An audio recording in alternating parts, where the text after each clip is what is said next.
Venezuela میں American nationality holder خاندان کے 4 افراد قتل ہوئے ہیں، جن میں ایک ماں، ایک بیٹا، 2 بیٹیاں شامل ہیں۔ بچوں کی عمر 9 سال سے لے کر 17 سال تک ہے۔ معاملہ اس طرح پیش آیا کہ اچانک ماں جو ہے وہ باہر دوڑی ہے اور اس نے لوگوں کو پکارا کہ میرے بچوں کو بچاؤ۔ دکاندار لوگ بھاگے، انہوں نے دیکھا کہ بالکنی میں 2 بچے تڑپ رہے ہیں، اور انہوں نے دیکھا کہ ان کو زہر دیا گیا ہے، کیونکہ مونٹنگ بھی کر رہے تھے، منہ سے جھاگ بھی نکل رہی تھی، تڑپ رہے تھے۔ تو دیکھتے دیکھتے ماں بھی گر پڑی۔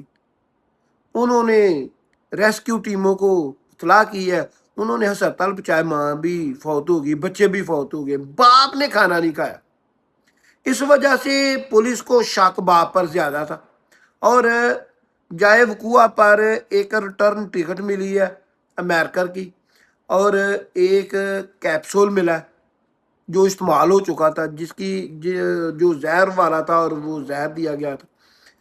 باپ نے 2-3 متضاد بیان دیے، فنگر پرنٹ حاصل کیے جا رہے ہیں، اور تمام شکوک و شبہات باپ کی جانب اشارہ کر رہے ہیں۔ باپ کہہ رہا ہے کہ ماں نے زہر دیا ہے، وہ نفسیاتی مریض، کیسی وہ مریض ہے، اس نے خود بھی کھانا کھا رہی ہے، وہ لوگوں کو کہہ رہی ہے کہ میرے بچوں کو بچاؤ، اور باپ پر سارے شکوک و شبہات جا رہے ہیں۔ بہت بڑا سانیہ ہے۔ اللہ مرنے والوں کو جنت الفردوس میں جگہ دے اور قاتل کو انجام تک پہنچائے۔ چینل کو سبسکرائب کر دے، ویڈیو کو لائک کر دے، دعاؤں میں